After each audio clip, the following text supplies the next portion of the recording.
ወላጅ እናት የሆነችው ሐናና የእንጀራ አባት የሆነው ብሩክ የተሰኙት ግለሰቦች የሞት ፍርድ ተፈርዶባቸዋል።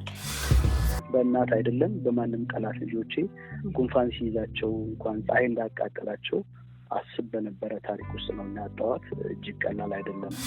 በሞት እንዲቀጡ እናትና እንጀራ አባት የፍርድ ውሳኔ ተሰጥቶባቸዋል።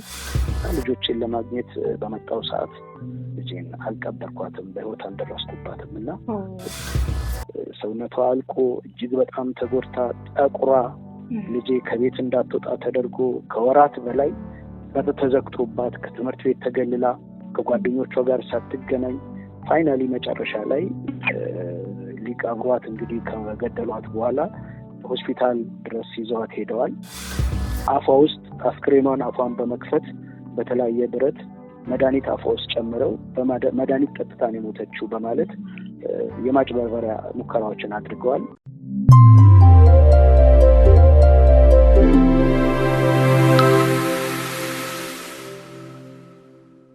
በወላጅ እናቷና በእንጀራ አባቷ ከፍተኛ የስነ ልቦና ጉዳትና እንዲሁም ደግሞ ህይወቷ ሊያልፍ በሚችልበት መንገድ ድብደባና በጭስ መታፈን የገጠማት የ11 ዓመት ህፃን ጉዳይን ብዙዎቻችሁ ታስታውሱታላችሁ። በድሬዳዋ ከተማ ህዳር 1 2015 የተፈጸመ እጅግ አሰቃቂና አሳዛኝ ወንጀል እንደሆነ ይታወሳል። እንግዲህ ይህንን በተመለከተ የድሬዳዋ ፖሊስና የፌዴራል ከፍተኛ ፍርድ ቤት ጉዳዩ ላይ ክትትል ሲያደርጉና እንዲሁም ደግሞ መረጃውን ሲያጠናክሩ እንደነበር ይታወሳል። በዛሬው ዕለት ግን ወላጅ እናት የሆነችው ሐናና የእንጀራ አባት የሆነው ብሩክ የተሰኙት ግለሰቦች የሞት ፍርድ ተፈርዶባቸዋል።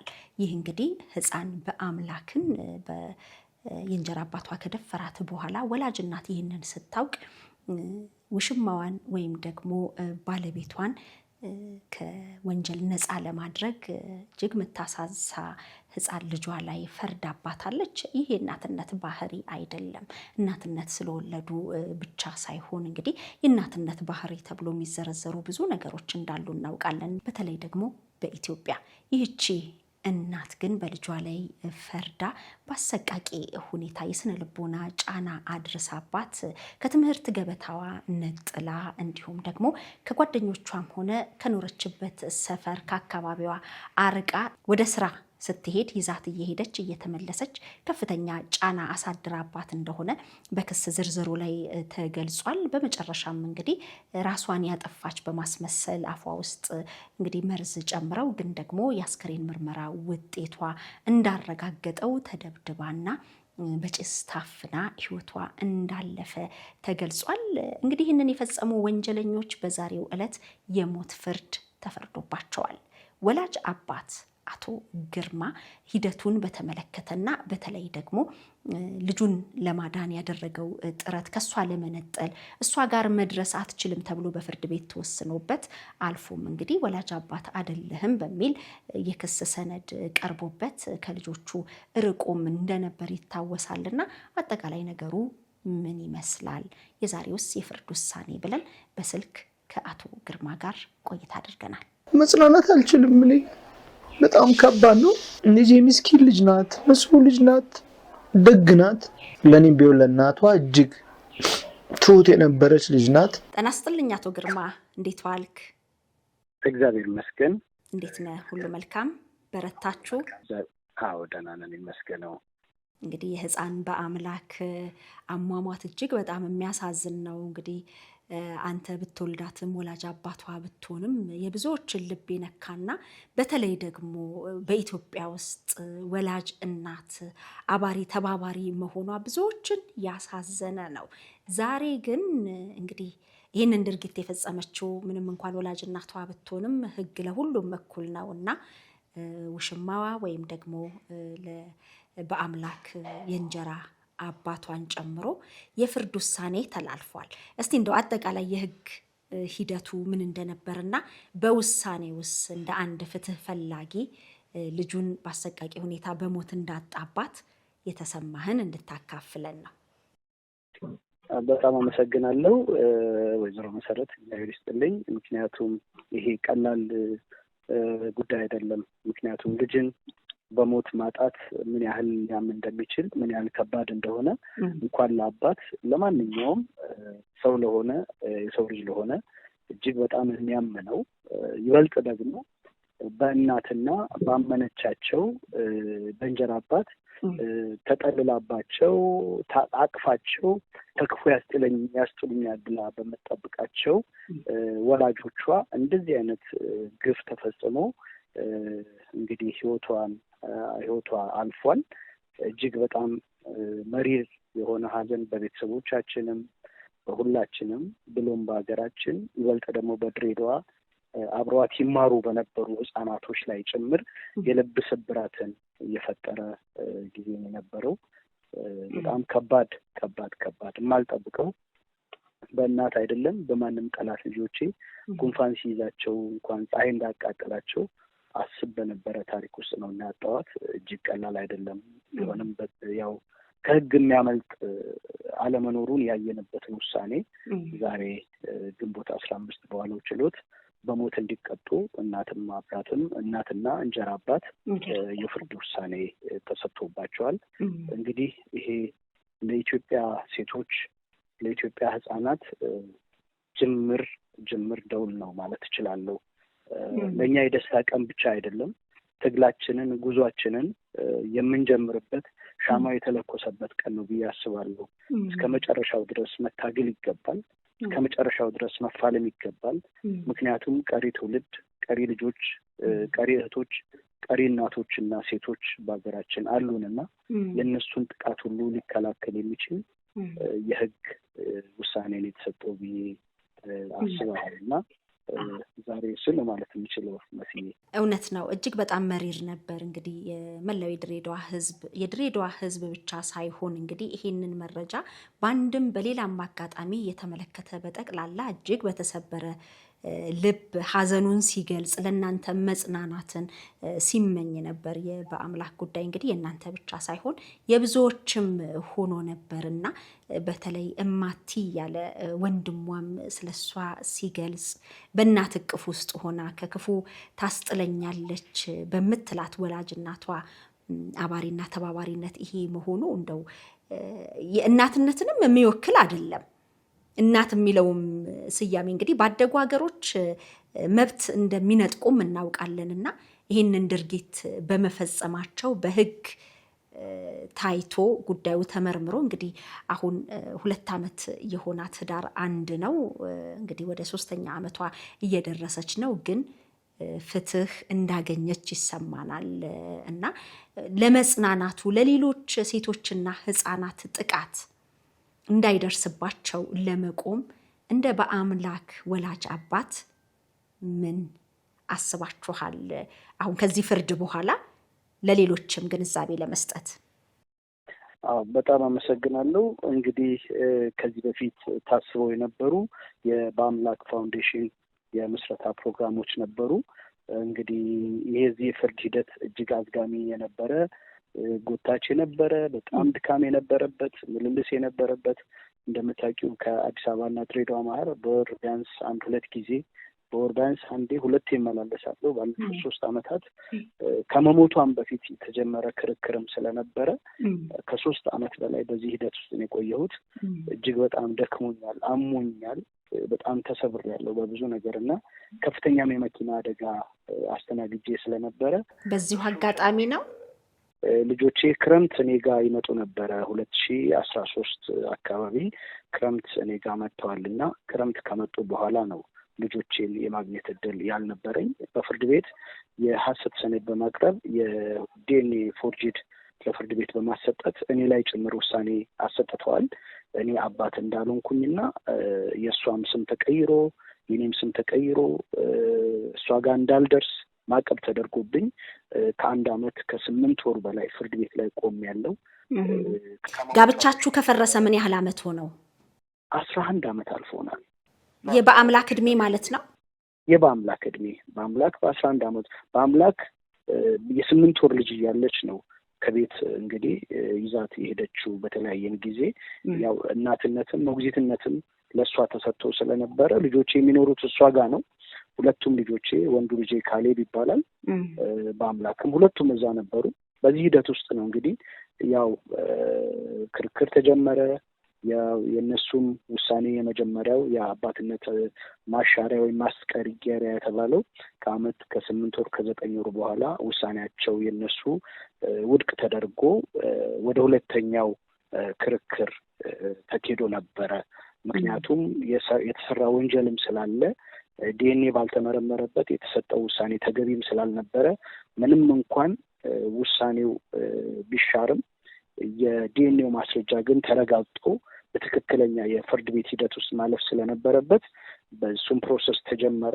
በዚህ ሂደት ላይ ያለው ነው እንግዲህ ፖሊስ መዝገቡን አጣርቶ ማስረጃዎችን ጨርሶ ለአቃቢ ሕግ ከተላለፈ በኋላ እኔ በዚህ ሂደት ውስጥ ያለው ነው እንግዲህ ከፍተኛ መኪና አደጋ ከአዳማ ወደ ወሊንጭቲ ጉዞ ላይ ያለው ከፍተኛ አደጋ ደረሰብኝ። ወገቤ ተሰባበረ፣ 2 እግሮች ደቀቁ። እንግዲህ ከ3 ወር ከ12 ቀን በኋላ ከሆስፒታል ስመጣ ክሴ የተንጠለጠለ ነበርና ያው ልጆቼን ትናፍቂያለሽ እዛም ሆነሽና ልጆቼን ለማግኘት በመጣው ሰዓት ልጄን አልቀበርኳትም፣ በህይወት አልደረስኩባትም። እና አንተ ህመም ላይ ሆነህ ነው ህይወቷ ያለፈው? እውነት ነው። አዎ እኔ ሆስፒታል ውስጥ እያለሁ ኢቨን ከሆስፒታል ከወጣው በኋላ ነው። ሆስፒታል እንኳን መርዶ አልተነገረኝም። ከሆስፒታል ከወጣው በኋላ ነበረ መሞቷን ያረብኝ።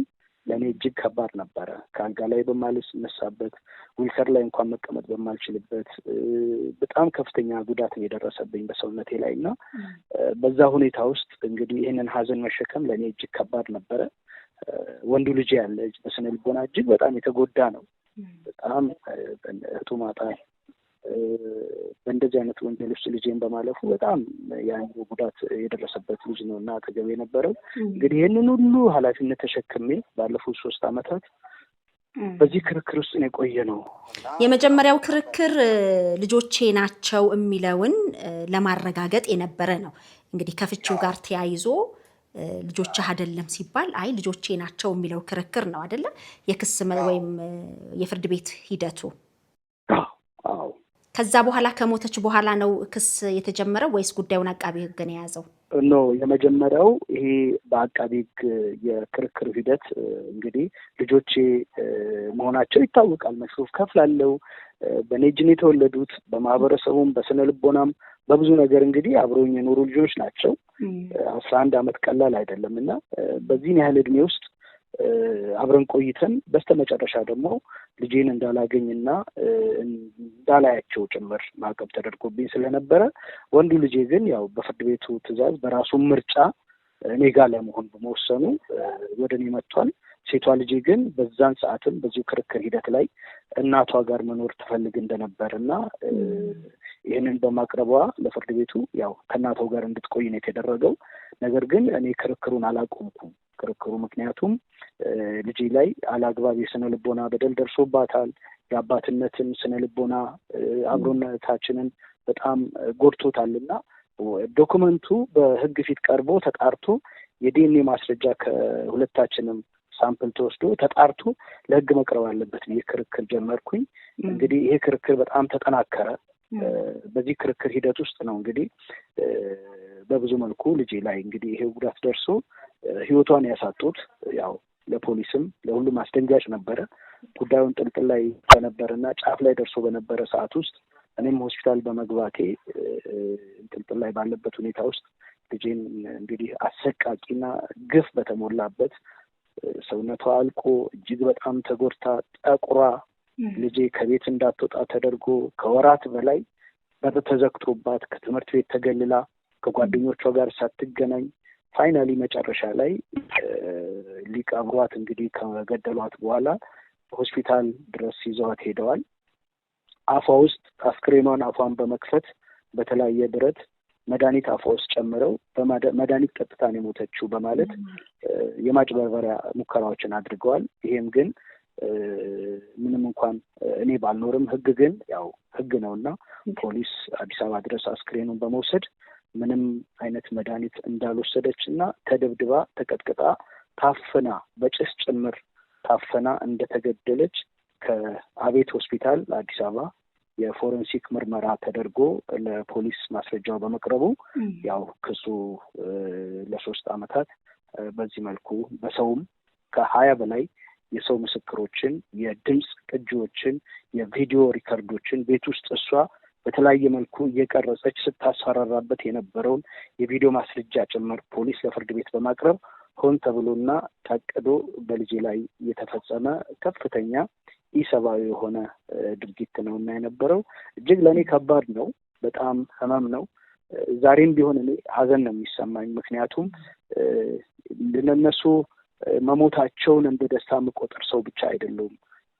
ግን ያው ግፋቸው መጨረሻው ጥግ ስለሌለው የመጨረሻ የግፍ ተግባር ስለፈጸሙ ለኢትዮጵያውያን ሴቶች ተስፋ የሚሰጥ ለህፃናትም ጭምር ልብ የሚጠግን ለእንደዚህ አይነት ወንጀሎችም የተዘጋጁ ሰዎች እንደማያልመልጡና ከህግ ጥላ ሸሽቶ የትም መቅረት እንደማይቻል ያመላከተ ውሳኔ ነው እና የተላለፈው ዛሬ እጅግ በጣም ደስተኞች ነን እኛ። እንግዲህ ፍትህ በተገቢው መልኩ ሲሰፍን ፍትህ ሲሰጥ እጅግ በጣም ደስ ይላል። እንግዲህ በአምላክን ባይመልስም እንዲህ አይነት ድርጊት የሚፈጽሙ ግን ተመጣጣኝ የሆነ ቅጣት እንደሚጣልባቸው ለሌሎችም ማሳያ ነው። እንግዲህ የበአምላክ እናት ወይዘሮ ሀና የራሷ ባለቤት ወይንም ደግሞ በአምላክ የእንጀራ አባት ሲደፍራት ይሄንን ላለማውጣት በህግ ላለመጠየቅ ይሄንን ደግሞ የአካባቢውም ሰዎች ለትምህርት ቤት ጓደኞቿም እንዳትነግር በማሰብ የወንጀሉ ተባባሪ ሆና ነው እንግዲህ ከትምህርት ገበታዋም ከጓደኞቿም ከሁሉም አርቃ ከፍተኛ የሆነ የስነ ልቦና ጫና ያደረሰችባትና እንደውም ስራ ቦታ ሁሉ ይዛት ትሄድ ከማንም እንዳትገናኝ ታደርጋት እንደነበር ሰምቻለሁ። ይሄንን አንተ ቀድመ አደጋው ከመድረሱ አንተ ላይ ከመድረሱ በፊት የሰማኸው ነገር ነበር? ምንም አላውቅም። ምን መሰለሽ ልጄን የማግኘት እድል ስላልነበረኝ ከፖሊስ ጋር ነው ያው እኔ በህግ በኩል ነው አብዛኛዎቹን ጉዳይ ለማስፈጸም ጥሪ የነበረው። ምክንያቱም እኔን ወደ ወንጀል ሊያስገባ የሚችል ምቹ ነገሮችን በመፍጠር እኔን በማሳሳት ድርጊቶችን እንድፈጽም የሚጋብዙ ተግባራትን ይፈጽሙ ስለነበረ ሁለቱም ልጄን በህግ በኩል አቅርበውልኝ አግኝቻት አትሊስት የስነ ልቦና ድጋፍና ክትትል ተደርጎላት አስፈላጊ ሁኔታ ተደርጎ ነው ቃሏን በመቀበል እንዲያጣሩ ፈልጋለሁ ብዬ ለፖሊስ አመልክቻለሁ። በሰዓቱ ማመልከቻዬም ያው ፖሊስ ጣቢያ ፖሊስ እጅ ይገኛልና ይሄንን እንግዲህ ፖሊስ በወቅቱ እናት ይሄንን የመሰለ ድርጊት ልትፈጽም አትችልም የሚልም መሳቤ መላምት ውስጥ በመግባታቸው ሰዎችም ዘንድ ጥርጣሬ የሚያጭር ምክንያቱም እሷ በምትቀርብ ጊዜ እጅግ በጣም እኔ አሁን ዛሬ እሷ ብትቀርብ ታሳምንሻለች እኔ ከምናገረው በላይ እጅግ በጣም አሳሳች በሆኑ ሁኔታዎችን በአምላክም ጭምር የቮይስ ሪከርድ አስገድዳ ቤት ውስጥ በመቅዳት ለፖሊሶች ያንን ድምጽ በማቅረብ እኔን የጥፋት አካል ለማድረግ የሞከረችበት ሁኔታ ነው እና የነበረው ልጄን ለማግኘት እጅግ በጣም በእኔ በኩል ቀጥታ ላገኛት የምችልበት ምቹ ሁኔታ አልነበረም። ነገር ግን የሴቶችና ህጻናት ክትትል ክፍል የድሬዳዋ ፖሊስ ኮሚሽን ክፍል ጉዳዩን በትክክል ይዞት ካለፈች በኋላ ነው ወይስ ከማለፏ በፊት? ከማለፉ በፊት ልጅቷን ከሷ በመነጠል የሚመለከተው የአእምሮ ማገገሚያ ማዕከል እንድትገባ ማቆያ ማዕከል እንድትገባ ለማድረግ ሁላችንም የሀሳብ ስምምነት ነበረን ከፖሊስ ጋር። እናትየዋን ነው ወይስ ልጅየውን? ልጅቷን የገጠማት ስነ ልቦና ጉዳት ከፍተኛ ነበር ማለት ነው? ከፍተኛ ነው። ምክንያቱም አንዳንድ ነገሮችን ሪከርድ ላይ የምትናገራቸው ከአንዲት ህፃን ልጅ የማይጠበቅ አሁን እዚህ ሚዲያ ላይ ልናገራቸው ከምችለው በላይ የሆኑ ድርጊቶችን በራሷ ላይ ለምሳሌ እንዳው ጠቀስ አድርጌ ብነግርሽ ራሷ ላይ ማስተርቤሽን እንደምትፈጽም ትናገራለች። አየሽ አሁን ይሄንን ከአንዲት ህፃን ልጅ የሚጠበቅ አይደለም። ይሄ ህፃን ልጅ ልታረገው የምትችለው አይደለም። ለመሸፈን የ11 ዓመት ልጅ ናት። እንኳን ይሄንን አይደለም ልጄ በእውነቴን ነው የምነግርሽ ጨዋነቷን፣ ዲሲፕሊኗን የትምህርት ቤት ጓደኞቿ፣ እኩዮቿ፣ መምህራኖቿ በአርአያነት የሚጠቅሷት እጅግ ጎበዝ ተማሪ፣ ጨዋ ሃይማኖቷን የምትወድ ዲሲፕሊን ያላት ስለ እውነት ነው የምነግርሽ ደጅ የማታውቅ ልጅ ነው የነበረችው እና ብዙ እዚህ ሚዲያ ላይ የማልገልጻቸውን የሳውንድ ቅጂዎችን ለፖሊስ በማቅረብ እናትየዋ የተሻለ ክትትል እያደረገችላት እንደሆነ የተሻለ እንክብካቤ እያደረገችላት እንደሆነ ሽፋን ታደርግ ነበረ። ለዚህም ፖሊሶቹን ሁለት ሀሳብ ውስጥ ነው የከተተቻቸው። አየሽ ከኔ ይልቅ የበአምላክም ድምፅ ጭምር ይገኝበት ስለነበረ ከኔ ይልቅ ትኩረት የሚያደርጉት ለሀና ነው የነበረው። ሀናን የማመን ምክንያቱም ፍርድ ቤት ጭምር ማዘዣ አምጥታባቸዋለች። አባት አይደለም አባቷ ብሩክ አለሙ ተሰማ ነው ከ11 ዓመት በፊት ከሱ የወለድኩት ልጅ ናት በሚል የፍርድ ቤት ማዘዣ አውጥታ ታውቃለች።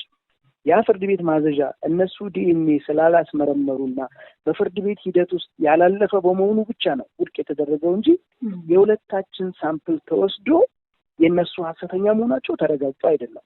ተረዳሽኝ?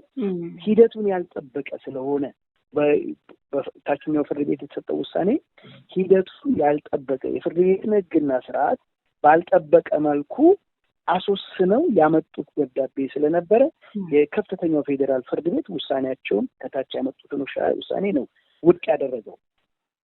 በዚህ ምክንያት ነው ታች የተሰጠውን ውሳኔና የዲኤንኤ ማስረጃ በትክክል ሳምፕሉ ተወስዶ የነሷም አባትነት ተረጋግጦ ይሄ ሲታወቅ ለሰሩት ወንጀል ተጠያቂ እንዲሆኑ ክስ ጀመርኩ ነኝ። ይህን ክስ ነው ስናካሄድ የነበረው። በዚህ ውስጥ ነው እንግዲህ በአምላክ ላይ ከፍተኛ የማይጠበቅ አካላዊም ስነ ልቦናዊም ከፍተኛ ጥቃቶችና በደሎች ደርሰውባት ህይወቷ ሊያልፍ የቻለው። እጅግ በጣም ነው የሚያሳዝነው። ከሞቷ አሟሟቷ እንደሚባለው የህፃን በአምላክ ጉዳይ በጣም ነው የሚያሳዝነው። እንደው ግን እንደ አባት እናትነት እውነት አባትነት እምነት ይባላልና ያንተ ልጅ አይደለችም ከ11 ዓመት በፊት ከሌላ የወለድኳት ነው ሲባል ጥርጣሬ አልገባህም? እንዴት ልጄ ነች ብለህ እስከ መጨረሻው ዲኤንኤ እስከ ማስመርመር ደረስክ? በልብክ እንዴት እውነት ነው ብለህ አረጋገጥክና እውነትም ደግሞ በፍርድ ቤትም ተረጋገጠልህ። ግን ስሜትህ እንዴት ነበር? ምንድነው በሰዓቱ እንግዲህ ልጄ የተወለደችበት ሂደት አለ። እኔና እሷ በተክሊል የተጋባ ነው በቤተክርስቲያን እና በመካከላችን የነበረውን አለመግባባት ለመፍታት በሃይማኖት አባቶች በቤተክርስቲያን ወንድሞች በትላልቅ ቀሳውስት ጭምር ምክረ ሀሳቦችን ብዙ አይነት ነገሮችን እናደርግ ነበረ። በዚህ ሂደት ውስጥ እንግዲህ ሁለተኛው ልጅ ለመወለድ ምክንያት የሆነው አንዱ እሱ ነው። ምናልባት እኮ ሴት ልጅ ሁለተኛ ልጅ ሶስተኛ ልጅ ስትወልድ ልጆች ብታበዙ ኃላፊነት ትሸከማለች። የእናትነት ኃላፊነትን ለመውሰድ ያግዛታልና እባካችሁ ልጅ መውለድን ማስቡበት በሚል እሳቤ ተነጋግረን እኔም እሷም ተስማምተን ምናልባት የሁለታችንንም አለመግባባት ሊያረግብ ይችላል፣ የኃላፊነትም ሲመጣ ማደግም ይመጣል፣ መብሰል ይመጣል በሚል የአባቶች የወንድሞች ምክር ተነሳስተን እንግዲህ ባለቤቴ ናት፣ አምናት አለው። በሰዓቱ ፍጹም እምነት ነው ያለኝ። በዚህ ምክንያት ልጄ የተወለደችበትን ሂደት አውቃለሁ። እሱ ብቻም አይደለም ልጄ እኔን ትመስላለች በፍጹምነት በባህሪም በመልክም ሂደቱንም አውቃለሁ። ስለዚህ እኔ 200-300% እርግጠኛ ሆኜ በሰዓቱ የተደረገውን ነገር እሷ ብዙ የምትላቸው ነገሮች ነው የነበሩት፣ ግን አላምንም እኔ። ምክንያቱም እኔን ለመግፋት የተኬደበት መንገድ እንደሆነ ብቻ ነበርና የማስበው ልጆቼን ከኔ ለማራቅ የልጆቼን ስነ ልቦና ለመጉዳት ለተለያየ ነገር ታቅዶ በክፋት ይታሰብ የነበረ ነገር መሆኑን እረዳ ስለነበረ በመተማመን ነው እንግዲህ ይሄንንም እንግዲህ አባትነትህንም ወደ ፍርድ ቤት ሄድኩትና በዚህ ሁኔታ በዚህ ነው እኔ እርግጠኛ ሆኜ። ባይሆንም ደግሞ ምንድነው መሰለሽ ባይሆንም ይሁን ሁሉ አመት ለደቂቃ እንግዲህ ከትምህርት ቤት በስተቀር በአካል እንደ ልብ ባንገናኝም እኔ አዲስ አበባ እሷ ድሬዳዋ ብትኖርም በስልክ እንግዲህ ምን አይነት አታችመንት እንዳለን ክረምት እንዴት አብረን እንደምናሳልፍ ብዙ ማስረጃዎች አሉ። ብዙ አብሮነት አሉ። እንዳው ልጅህ እንኳን አይደለችም ብትባል ከአባትነት ሊያስጠለኝ የሚችል ምንም ነገር አልነበረም። ይህንን እውነትም ለእኔ ማረጋገጥ ለራሴም ለሰውም ለሕግም ማረጋገጥ እፈልግ ስለነበረ ነው። አንዱም ገባሽ ባሳድጋት ከጎዳና እንኳን አስቼ ባሳድጋት ዛሬ በእንደዚህ አይነት መልኩ ልነጠቅ የሚገባ ልጅ አይደለችም እና በእውነት ይሄን ማረጋገጥ ነበረብኝ ብዬ ነው ስከራከር የነበረው። ነገር ግን ያው አለመታደል ሆኖ አልታደልኩምና ልጄን በእንደዚህ አይነት ሂደት ውስጥ ነው ያጣሁት። እንግዲህ ሀዘኑ መቼም ከልብ የሚጠፋ አይደለም። ደግሜ ፈጣሪ ያጽናችሁ እላለሁ። እንግዲህ በዚህ ጊዜያት ውስጥ ግን በዛሬው ዕለት የፌዴራል ከፍተኛ ፍርድ ቤት በሞት እንዲቀጡ ውሳኔ ማስተላለፉ ተሰምቷል። ለሌሎችም ትምህርት ይሆናል ነው። ተግባራዊነቱ ምን ያህል ነው የሚለውም በቀጣይ የምናየው ነው። ከዚህ ቀደምም እንግዲህ የሞት ፍርድ የተፈረደባቸው የተለያዩ ወንጀሎችን የሰሩ ግለሰቦች እንዳሉ እናውቃለን። አሁንም ይሄ ድርጊት እስከ ሞት ሊያስቀጣ እንደሆነ በሕግ ሊወሰን እንደሚችል እና ላጠፉት ጥፋት ለሰሩት ወንጀል ተመጣጣኝ የሚባለው ቅጣት የሞት ፍርድ ነው ሲል እንግዲህ የፌዴራል ከፍተኛ ፍርድ ቤት በዛሬው ዕለት ውሳኔ አስተላልፏል። በአምላክን እንግዲህ በጀመራችሁት ፋውንዴሽን እና በሌሎችም ስሟ ከመቃብር በላይ እንዲሆንና ለሌሎች ህፃናትና ሴቶች ፍትህ እንዲያገኙ መንገድ ጠራጊ ይሆናል። ሌላ አንድ መንገድ ይሆናል ብዬ አስባለሁ። አመሰግናለሁ። በእውነት በዚሁ አጋጣሚ ለመላው የዓለማችንና የኢትዮጵያ ህዝብ በዚህ ጉዳይ ከኔ ጋር አዝነው በእውነት ትልቅም ዋጋ ሲከፍሉ የነበሩ በሀሳብ ድምጽ በመሆን በተለያየ ነገር ሲደግፉኝ የነበሩትን ሁሉ እንኳን ደስ ያላችሁ ማለት እፈልጋለሁ። ምክንያቱም በእንደዚህ አይነት ነገር ደስታው የተለየ ነው። ምክንያቱም እንደ ሰርግ እንደ ልደት አይደለም፣ ግን ለሌሎች ህፃናቶች፣ ለሌሎች ሴቶች፣ ለሌሎች ተጎጂዎች እና ተበዳዮች ድምጽ ሊሆን የሚችል ትልቅ ውሳኔ ነው እና የተወሰነው የድሬዳዋ ፖሊስ ኮሚሽንን፣ አቃቢ ህግ ጽሕፈት ቤትን እስከ መጨረሻው ድረስ ታግለው ይህንን ጉዳይ አብረውን እዚህ ለማድረስ በመቻላቸው ምስጋናዬን በዚሁ ሚዲያ አጋጣሚ ለማቅረብ ፈልጋለሁ። አንቺም እንግዲህ ይህንን እድል ስለሰጠሽኝ እጅግ በጣም በአድማጮቼና በመላው ኢትዮጵያውያን ህዝብ ስም ማመስገን እፈልጋለሁ። ይስጥልኝ። እኔም በጣም አመሰግናለሁ። መልካም ጊዜ። ሸገር ኢንፎ አዳዲስ ወቅታዊና ተአማኒ የሆኑ መረጃዎችን ያገኙበታል። ሰብስክራይብ በማድረግ ቤተሰብ ይሁኑ። የምንለቃቸው ቪዲዮዎች ፈጥነው እንዲደርሱ የደውል ምልክቷን ይጫኑ።